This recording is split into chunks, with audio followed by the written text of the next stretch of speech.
Kasih ialah kebaikan tidak terpatahkan oleh apapun, tidak akan berubah menjadi kebencian. Rujukannya ialah karena begitu besar kasih Allah akan dunia ini. Apakah Tuhan Allah mengasihi dunia? Apakah dunia mengasihi Tuhan Allah? Lalu apakah karena dunia tidak mengasihi Tuhan Allah, Tuhan Allah berhenti mengasihi dunia? Apakah Tuhan kemudian membenci dunia? Tidak. Kasih tidak terpatahkan. Sama-sama 1, 2, 3. Kasih tidak terpatahkan. Kasih tidak boleh berubah. Kita terhianati, kita tersakiti, tapi kasih harus ada. Saya lihat saudara kayak semua menangis. Kenapa ya saudara? Lagi pikir apa? Tapi apapun itu, kasih tidak boleh pudar.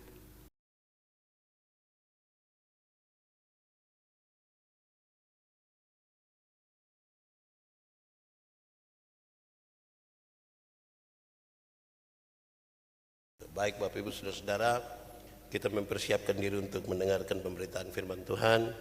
Mari kita berdoa. Ya Tuhan Allah, kami mohon kepadamu, kuatkanlah dan teguhkanlah iman kami. Sebab sudah tiba saatnya kami mendengarkan firman-Mu. Hanya dengan imanlah kami dapat mengerti. Hanya dengan imanlah kami tahu bahwa Tuhan mengajarkan semuanya dan memampukan kami untuk menjadi pelaku-pelaku firman. Jauhkanlah semua penggoda pencobaan dan biarlah di dalam damai-Mu kami belajar firman Tuhan. Di dalam nama Yesus Kristus, firman yang hidup itu kami berdoa. Amin. Bapak Ibu Saudara-saudara yang dikasihi dalam Tuhan Yesus, tema yang ditetapkan oleh Majelis Sinode Gemit adalah pulihkan kami dari pengkhianatan orang-orang terdekat. Pembacaannya terambil dari Injil Lukas pasal 22 ayat 1 sampai ayat yang ke-6. Injil Lukas pasal 22 ayat 1 sampai ayat yang ke-6. Untuk itu sejumlah jemaat Tuhan berdiri. Rencana untuk membunuh Yesus. Hari raya roti tidak beragi yang disebut Paskah sudah dekat. Imam-imam kepala dan ahli Taurat mencari jalan bagaimana mereka dapat membunuh Yesus, sebab mereka takut kepada orang banyak.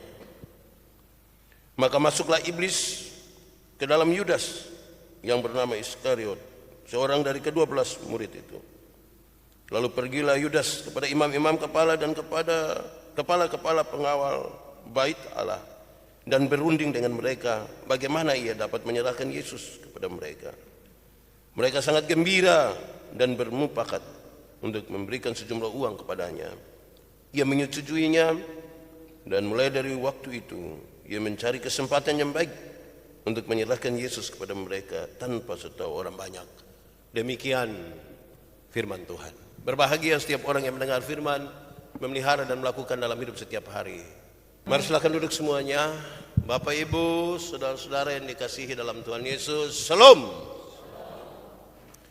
Hari ini satu kata yang saya kira sangat penting untuk direnungkan adalah pengkhianatan. Mengkhianati, dikhianati. Itu kata yang sangat penting untuk masing-masing kita merenungkan. Pasti saya akan mulai mengatakan, pernahkah saudara mendapatkan pengkhianatan? Pernahkah saudara mengalami pengkhianatan? Kejadian itu berlangsung untuk banyak sekali kalangan, untuk semua kalangan, untuk banyak relasi. Ada orang tua mengkhianati anak. Ada anak mengkhianati orang tua.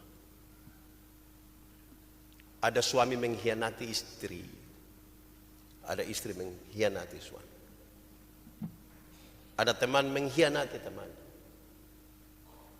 Dan kalau saudara pernah mengalami itu, saya percaya bahwa itu menyakitkan sekali. Sangat menyakitkan.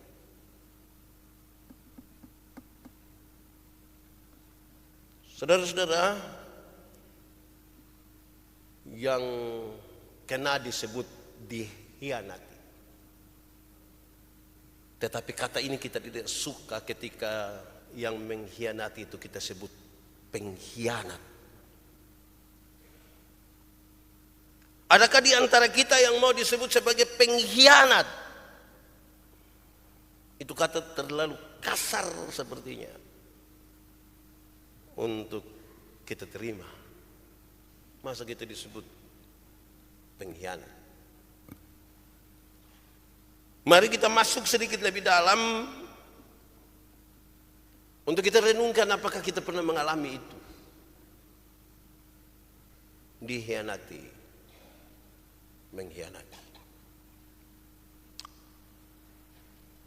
Apa itu mengkhianati? Di kamus tertulis begini.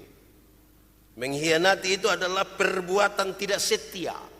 Perbuatan tidak setia. Tipu daya. Dan perbuatan yang berlawanan dengan janji. Perbuatan yang tidak setia, tipu daya, dan perbuatan yang melawan janji. Itu namanya mengkhianati. Saya baru sampai dibaca itu saja. Wih, saya rasa saya ini pengkhianat ini. Ada banyak tindakan yang membuat kita sadar bahwa kita tidak setia. Sejumlah orang bahkan menipu. Dan melawan janji. Janji di hadapan Tuhan dan janji di antara sesama. Sekali lagi disebut sebagai pengkhianat itu berat sekali. Tapi ya kalau kita lihat arti ini, kita mesti terima. Saudara-saudara, kalau itu pengertiannya, bagaimana orang mengkhianati? Bagaimana orang mengkhianati? Mungkin saudara pernah mengalami. Orang biasa mengkhianati dengan cara menipu. Ditipu itu rasa tidak enak sekali. Orang kalau tipu kita itu kita rasa tidak baik. Apalagi sudah tipu lagi, cari-cari alasan untuk membenarkan. Pengkhianat itu suka menipu.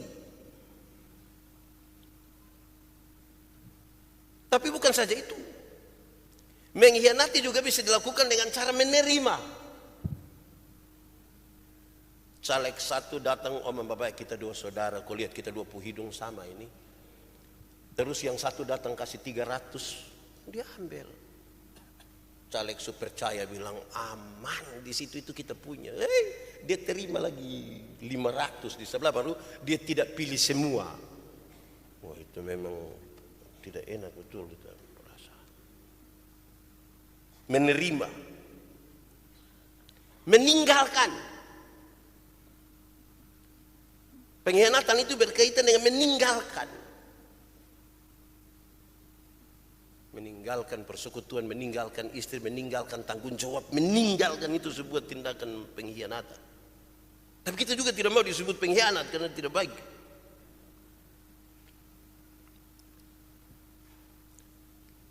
Mengkhianati juga biasa dilakukan dengan cara menduakan. Menduakan. Ada satu di sini, satu di situ, satu di situ. Menduakan. Berkhianat juga itu biasa juga dilakukan dengan melawan kembali, menyerang kembali. Dulu dia dengan kita, mas sekarang dia balik lawan kembali kita ini. Pengkhianat betul-betul ini orang. Mengkhianati juga itu bisa dilakukan dengan cara menyampaikan rahasia. Menyampaikan rahasia. Jadi pokoknya ini kita tiga saya yang tahu, tidak ada orang lain tahu. Tapi tiba-tiba dia bilang, kita dua sah. Selama yang satu bilang kita dengan kita, itu mengkhianat. Saudara ada pegang satu rahasia kok, ada pegang satu rahasia kok. Awas jangan sampai kasih tahu RT tahu atau RW. Itu cara-cara orang mengkhianati.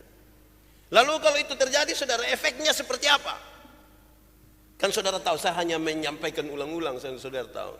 Efek dari kita yang merasa terhianati adalah pasti yang paling pertama sakit hati. Sakit hati itu, kalau dikhianati itu sakit hati. Saya lihat saudara terlalu serius dan sampai saudara sementara dikhianati. Saya lihat saudara-saudara. Sakit hati, dikhianati itu sakit hati. Efek yang kedua dari pengkhianatan itu adalah merusak sebuah hubungan. Kalau kita sudah dikhianati, hubungan itu jadi rusak. Sepertinya kita tetap berrelasi tapi sudah tidak beres.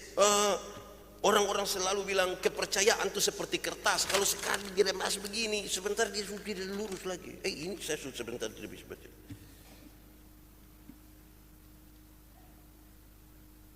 Relasi rusak. Dan efek dari pengkhianatan itu bisa juga berarti efek paling berat ini, mati. Oleh sebuah pengkhianatan boleh mengakibatkan kematian. Mati itu yang paling tinggi itu, saudara. Saudara-saudara, tapi kita sama-sama bertanya, kita sama-sama merenungkan, kenapa orang mau mengkhianati? Kenapa orang mau berkhianat? Tujuan apa orang berkhianat? Jawabannya adalah orang biasa berkhianat karena mencari kepuasan diri.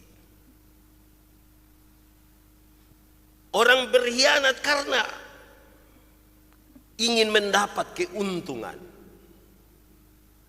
Dan orang biasanya berkhianat karena ingin membalaskan dendam. Saya nonton satu film di Indosiar. Ini Nyong ini diputuskan oleh dia punya pacar. Dia berjuang begitu rupa untuk dapat kembali itu nona, dan dia sampai satu titik di mana dia sudah yakin ini nona betul-betul mencintai dia. Dia meninggalkan ini perempuan dengan sejumlah luka yang dia biarkan. Balas dendam. Tujuan dari orang berkhianat. Saudara-saudara, pertanyaan terakhir di pengantar. Ini khotbah baru pengantar ini, kita belum masuk di. Siapakah pengkhianat itu? Itu pertanyaannya. Siapakah pengkhianat itu? Pengkhianat itu saya ini. Pengkhianat itu bisa kita semua ini. Pengkhianat. Tapi kalau kita merujuk kepada tema kita adalah pulihkan kami dari pengkhianatan orang-orang dekat. Maka saya mau sampaikan kepada saudara bahwa tidak ada pengkhianat yang orang jauh. Pengkhianat itu selalu orang yang dekat dengan kita. Pengkhianat itu orang yang punya relasi baik dengan kita. Pengkhianat itu kita pernah ketemu, kita pernah bicara, itu pengkhianat. Ya toh? Tidak mungkin Lionel Messi mengkhianati Simon Menobe, kan tidak mungkin. Kedua tinggal sahabat jauh, ke mana kedua bisa saling mengkhianati. Mengkhianat itu kita dekat-dekat begini, kita dekat-dekat. Tidak mungkin Pendeta Yandi dikhianati oleh calon presiden pasangan nomor 04. Tidak mungkin, terlalu jauh. Yang berkhianat dekat-dekatan kita, sehingga ketika kita sakit hati baru kita lihat dia pemuka tuh kita mau cek ke dia itu, saudara.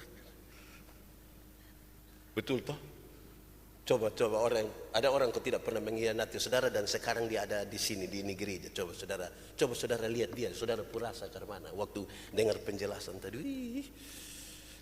Saya paruh dalam hati yang Pendeta Yandi lebih berhenti omong daripada saya bangun ini. Tuh, pengkhianat. Baik. Lalu kita diberi kesempatan untuk merenungkan teks ini. Lukas 22 ayat 1 sampai 6 dibagi dalam dua perikop. Hari raya Paskah tidak beragi, hari raya roti tidak beragi. Yang disebut Paskah sudah dekat. Itu sebuah acara keagamaan Israel. Itu sebuah acara yang sangat penting. Itu sebuah acara yang punya latar belakang historis yang sangat kuat. Karena bangsa Israel keluar dari tanah Mesir setelah 430 tahun. Oleh karena acara ini sangat penting, saudara-saudara, maka banyak orang mempersiapkan diri untuk masuk dalam acara itu. Banyak orang akan pergi ke Yerusalem sebagai pusat keagamaan mereka. Saudara-saudara, Hari Raya Roti Tidak Beragi, ini informasi saja. Hari Raya Roti Tidak Beragi biasa berlangsung selama 1 minggu. Saya baca satu literatur menyebutkan biasa terjadi pada tanggal 15 sampai 21 bulan Nisan atau bulan April. Itu Hari Raya Roti Tidak Beragi. Paskah dilakukan pada tanggal 15 di hari yang pertama. Apa yang menjadi latar belakang mereka? Malam itu ketika mereka mau keluar dari Mesir, malaikat Tuhan membunuh semua anak sulung orang Mesir. Malaikat melewati rumah-rumah orang Israel karena pintu mereka telah diberi tanda, telah dilumuri darah anak domba yang membedakan orang-orang Israel dan orang-orang Mesir. Orang Israel keluar terburu-buru dan tidak lagi ada kesempatan bagi mereka. Waktu terlalu cepat, buru-buru mesti keluar. Karena situasi yang seperti itu, tidak ada kesempatan lagi bagi mereka untuk membakar roti. Tidak ada. Akhirnya mereka harus makan roti yang tidak beragi. Ini yang dirayakan terus-menerus. Jadi perayaan itu tidak berkaitan dengan rotinya. Perayaan itu berkaitan sekali dengan peristiwa yang terjadi ketika bangsa ini keluar dari Mesir. Keluarnya terburu-buru, tidak sempat lagi mereka bakar roti. Yang menarik adalah anak-anak sulung orang-orang Mesir dibunuh. Dan tanda selamat mereka adalah tanda darah domba yang ditaruh di pintu-pintu mereka. Saudara-saudara, karena itu sebegitu pentingnya perayaan itu sehingga menjelang perayaan itu persiapan-persiapan dilakukan dengan baik. Jalan-jalan diperbaiki, jembatan-jambatan diperiksa, kuburan dicek warna putih.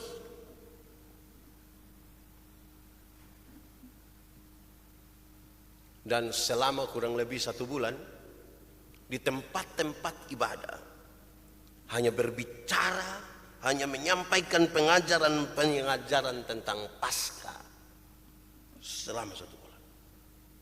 Supaya dari satu generasi ke generasi yang lain itu betul-betul mengingat kembali apa yang Tuhan buat bagi leluhur mereka. Itu yang membuat peristiwa ini berlangsung juga sampai kepada Yesus hadir. Dan sekarang Yesus akan pergi ke Yerusalem untuk itu. Yang menarik, di tengah-tengah situasi yang seperti itu yang digambarkan bagi kita, saudara, justru imam-imam kepala ahli-ahli Taurat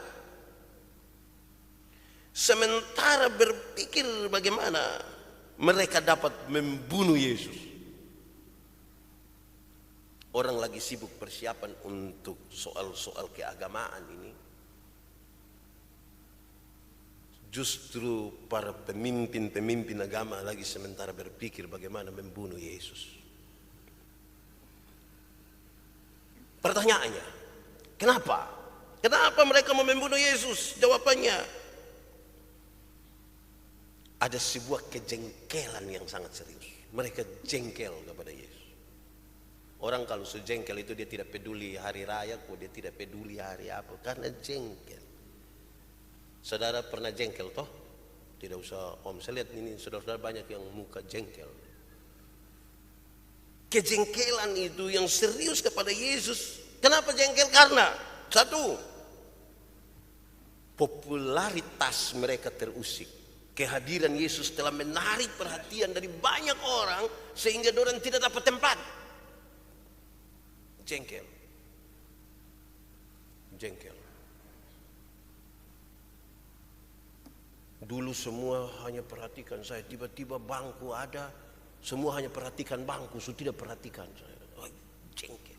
Popularitasmu. Tetapi ada yang bersifat keagamaan juga. Bagi mereka saudara-saudara, Tuhan Yesus itu dianggap merusak Taurat.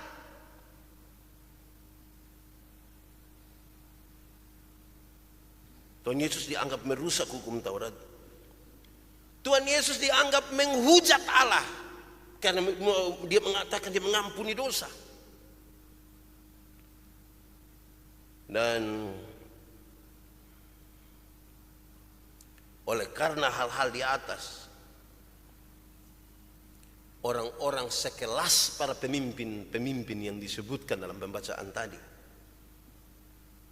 mencari jalan untuk membunuh dan bukan untuk mengatur jalan keluar yang baik. Jengkel ini bikin orang berusaha untuk membunuh, bukan mencari jalan keluar. Bahkan orang-orang sekelas itu, saudara-saudara. Tapi pembacaan tadi kasih tahu mereka takut juga. Ini banyak orang pergi, banyak orang akan pergi ke situ dan mereka takut. Kalau nanti orang-orang banyak itu akan melawan mereka. Saya ketika merenungkan ini saya bayangkan betul juga. Ternyata saudara-saudara bahwa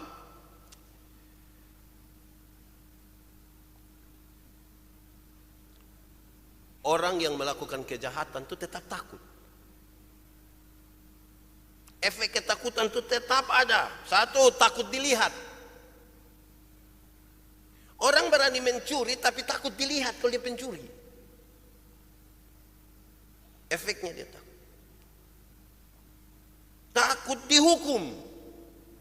Jadi dia melakukan dalam sebuah kesadaran tapi dia takut dihukum. Takut. Ya, kalau sudah takut dihukum bata putar sudah, bata putar. Dia bisa melakukan sebuah kejahatan tapi takut bertanggung jawab. Apalagi ini di hadapan banyak orang. Lalu untuk ketakutan itu mereka mesti cari seteru toh, cari seteru salah, cari kawan, seteru itu lawan, cari kawan supaya bagaimana ini? Dapatlah Yudas, dapatlah Yudas.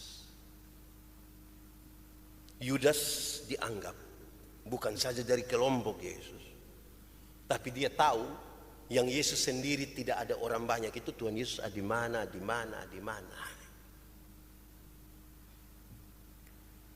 Lalu bagaimana posisi Yudas yang kemudian disebut sebagai pengkhianat itu? Saudara, pembacaan tadi kasih tahu, maka masuklah iblis ke dalam Yudas yang bernama Iskariot, seorang dari ke-12 murid itu. Lalu pergilah Yudas kepada imam-imam kepala dan kepala-kepala pengawal bait Allah dan berunding dengan mereka bagaimana dapat menyerahkan Yesus kepada mereka. Mereka sangat gembira dan bermufakat memberikan sejumlah uang kepadanya. Ia menyetujuinya dan mulai waktu itu ia mencari kesempatan yang baik untuk menyerahkan Yesus kepada mereka tanpa sepengetahuan orang banyak. Masuklah iblis. Iblis mencari orang, bahkan untuk orang-orang yang dekat sekali dengan Yesus pun iblis cari. Kalau Yudas saja yang tiap hari bersama-sama dengan Tuhan Yesus bisa mengkhianati Yesus, Apalagi pendeta Yandi yang tidak pernah melihat Yesus. Kemungkinan berkhianat tinggi sekali. Iblis mencari. Tapi ada satu catatan di sini, saudara. Iblis tidak bisa masuk ke dalam hati manusia kalau manusia tidak membuka hati untuk iblis. Dia memang cari. Tapi kalau kita bilang, ini tidak bisa masuk. Kecuali kalau kita membuka hati. Dia akan menggoda, dia akan memanggil, dia akan merayu, dia akan melakukan semua. Tergantung kita. Saudara, lalu mereka membuat permufakatan. Permufakatan itu dibangun di atas kepentingan bersama. Dua-dua untung. Yudas untung, kelompok para imam kepala pun untung. Dan tanda keuntungan itu adalah uang. Tanda permufakatan mereka itu adalah uang. Uang itu menjadi tanda setuju, tanda sah, tanda mufakat. Ini uang kita suka kasih, jadi atur sudah. Pas ada waktu, gas. Uang menjadi tanda. Saudara, kira-kira kronologinya begitu. Lalu tema kita ini bilang begini, pulihkanlah kami dari pengkhianatan orang terdekat. Dan tema ini sebenarnya mau bilang begini, saya pernah terluka karena dikhianati. Sampai detik ini pun saya terluka Tuhan, sampai detik ini pun saya merasa tidak aman. Tuhan tolong kasih tahu saya cara untuk saya pulih. Masalahnya kan saya tinggal dengan dia satu rumah, nah mau pulih ke mana? Setiap kali lihat dia punya telinga itu seperti ada jarum. Tuhan tolong kasih tahu saya cara supaya saya pulih. Pulang dari sini, saya pulih, saya ajak dia makan di situ, ajak juga dengan pendeta yang khotbah.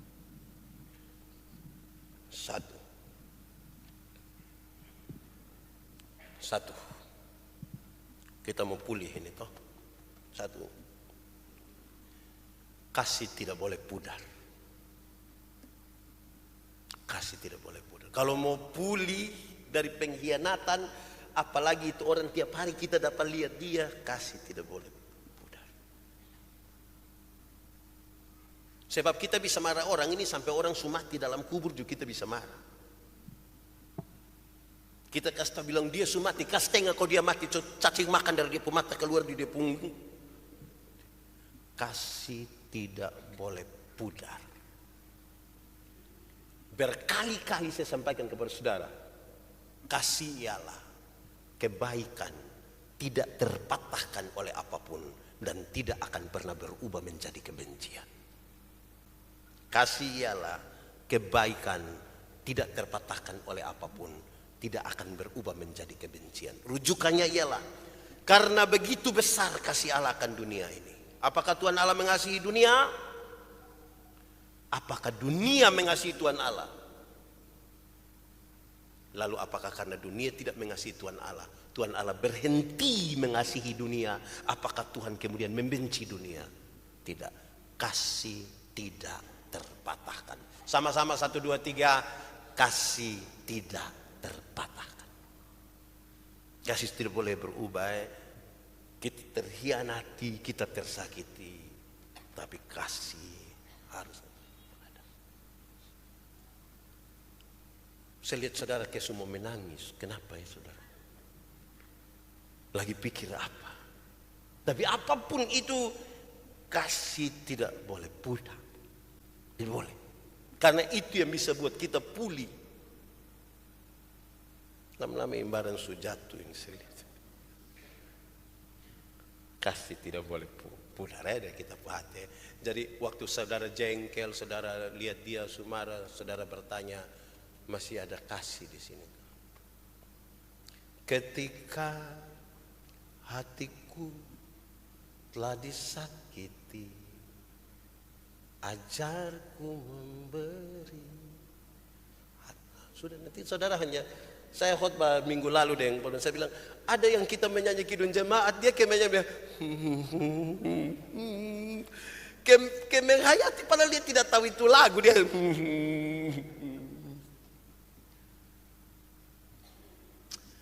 hati kasih itu tidak boleh pudar. Kedua, supaya kita pulih mesti berjalan sampai akhir, berjalan sampai tuntas. Jangan buang handuk di tengah jalan, jangan berhenti di tengah jalan, jangan putar haluan kembali di tengah jalan. Berjalan sampai akhir. Kenapa? Kenapa harus berjalan sampai akhir? Saudara lihat, Yudas itu waktu jalan sampai akhir baru dia tahu ternyata dia salah. Itu uang tadi dia datang dia kebuang kembali.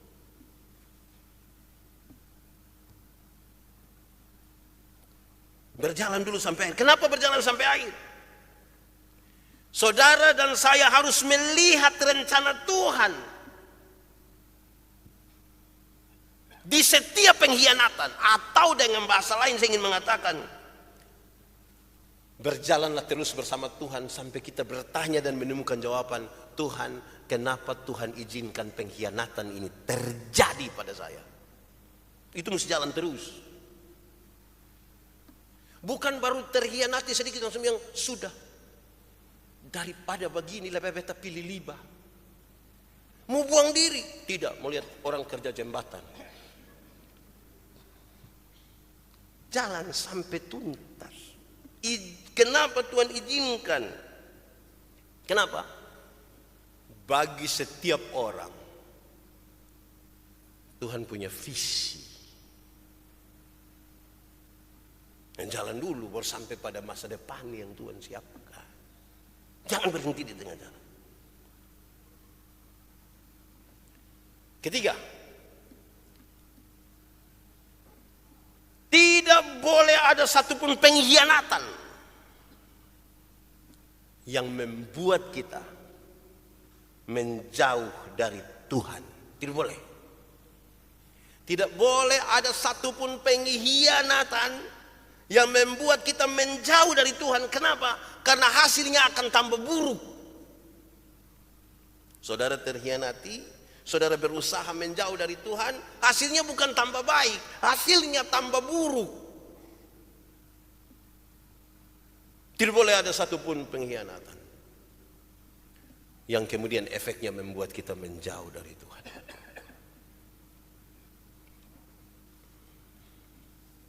Terakhir, dan untuk hal-hal itulah satu hal ini harus dilakukan: pengampunan. Pengampunan. Setiap kali orang tersakiti, setiap kali orang rasa hancur karena orang lain, yang paling dipertanyakan itu adalah apakah kita bisa mengampuninya atau tidak? Apakah kita bisa mengampuninya atau tidak? Kisah dalam pembacaan tadi membawa kita untuk memahami, untuk sebuah pengkhianatan dari seorang murid yang dekat dengannya, ada cerita tentang pengampunan. Saudara harus siap hati untuk mengampuni. Dan untuk pengampunan itu saudara-saudara, dua hal ini penting. Satu, pengampunan bukan berusaha melupakan masalah. Karena makin sakit hati, makin terhianati, makin sulit untuk melupakan. Jadi pengampunan bukan usaha melupakan masalah. Kita baru omong dia terus dia bilang, jangan omong itu Pak, saya lupa. Karena ingat itu makanya kita omong bilang itu. Pengampunan bukan upaya melupakan masalah, tapi pengampunan adalah menyiapkan diri, menyambut itu orang, menyambut dia punya kesalahan sambil siap hati. Mungkin besok dia bikin kesalahan baru. Itu pengampunan. Membebaskan diri, menyambut itu orang yang mengkhianati kita, menyambut dia punya kesalahan sambil siap. Besok dia bikin kesalahan baru dan kita harus ulang lagi. Membebaskan diri, menyambut itu orang, menyambut kesalahannya, siap hati. Mungkin besok dia bikin kesalahan baru. Ingat, kita bukan saja terkhianati, kita sering mengkhianati juga. Harus adil dong. Kan itu penting. Pengampunan di pertama, pengampunan bukan melupakan masalah, membebaskan diri. Tapi yang kedua, cara. Bagaimana cara mengampuni Pak Pendeta? So pasti kita omong kekuatan dari Tuhan. Yang dari Tuhan kita tidak usah ragu, Tuhan pasti menyertai mereka. Tapi selanjutnya kalau Tuhan sudah menyertai kita yang mau mengampuni, maka yang harus dilakukan satu, sadar dulu. Sadar bahwa kita sementara tersakiti dan terkhianati. Sadar bahwa saya sakit hati karena Pak Miki pun keadaan, kenyataan. Sadar dulu. Jangan ketika ada masalah kita buru-buru proteksi diri. Sakit hati? Tidak. Kok bukan dia yang kasih makan saya? Tidak. Saya sudah biasa mandiri. Saya begini-begini independen. Saya itu susah mengampuni Bapak. Mengampuni harus dimulai dari sebuah kesadaran. Saya terluka karena Pak Meki. Saya terluka karena Mas Indra. Saya terluka karena kayak itu. Sadar dulu kita terluka. Jangan bangun proteksi diri.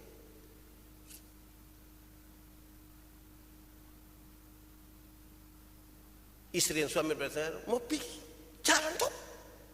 Kira saya tidak ada kaki.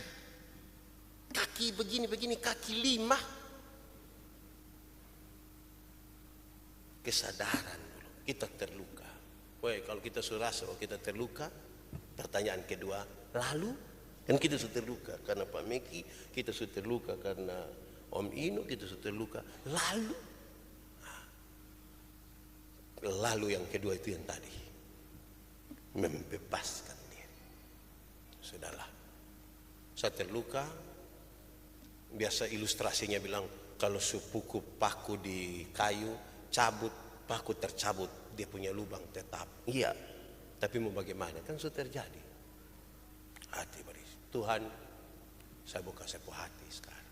Sakit, terluka, Tuhan tidak usah ambil dia sebentar. Biar ada kesempatan saya hidup lagi baik-baik dengan dia dan seterusnya. Kan kita belum tahu hidup ke depan itu macam apa. Toh? Pengampunan dia pun kata kunci untuk pulih. Tidak ada pemulihan tanpa pengampunan. Saudara pernah dengar tuh orang bilang, dan yang itu hari karmana, kita ada begitu, sudah. Masing-masing urus diri sendiri. Saya harus jelaskan kembali saudara, pengampunan itu satu paket dengan pendamaian. Ada orang mau berdamai tapi tidak mau mengampuni, ada yang mau mengampuni tapi tidak mau berdamai. Yang mau mengampuni tapi tidak mau berdamai itu yang biasa dia bilang, untuk marah saya tidak marah Pak Pendeta, untuk marah saya tidak marah. Dia mau datang juga silahkan, rumah ada. Tapi untuk saya mau pergi di dia, maaf. Itu mengampuni tapi tidak mau berdamai. Yang mau berdamai tapi tidak mau mengampuni itu kan itu biasa pencitraan. Penuh kemunafikan. Jadi kita kalau berdamai itu kan sorong tangan kau pegang tangan. Biasa anak kecil main kelereng kau bakalai dia pun bapak datang, damai. Ayo damai. Nah, kita pun cara berdamai, cium. Ini yang kau punya saudara ini, besok-besok yang kau susah bukan kelereng yang bantu, saudara yang bantu. Ayo cium. Itu dia pun cara. pencitraan, berdamai tapi tidak mau mengampuni, hanya ada di depan tapi tidak dari hati. Nah, pengampunan dia keluar dari hati. Tadi tolong siap ini, ketika hatiku kita mau menyanyi itu, saya tiba-tiba kok kepingin menyanyi. Siap hati mengampuni. Siapa yang ada duduk suami istri di sini kalau pernah saling menyakiti toh, pegang dia tangan. Baru kita menyanyi, mau berdoa kita ya. Anak di orang tua yang pernah saling menyakiti, bikin jengkel. Tadi mau naik oto, saya sampai sone bawa omong di oto, kok satu diam, saya begini. Ini bagus. Kasih tahu dia, papa pulang betain bawa oto, papa duduk di belakang saya. Amin. Kayak itu. Ketika hatiku telah disakiti, ajarku memberi. Sedikit kita berteduh diri di hadapan Tuhan ya. Kita mau pulih toh kita masing-masing. Ya Tuhan Allah, mampukanlah kami untuk hal itu. Kami tersakiti karena terhianati. Tapi kami juga menyakiti karena kami mengkhianati. Pulihkanlah. Pulihkanlah. Mampukan kami untuk bisa mengampuni, melepaskan pengampunan yang membuat kami membebaskan diri menyambut kesalahan, menyambut orang dan menyiapkan diri. Mungkin besok dia buat sebuah kesalahan baru. Tuhan tolonglah kami. Firman-Mu biar jadi pelita bagi kaki kami, terang bagi jalan kami. Amin.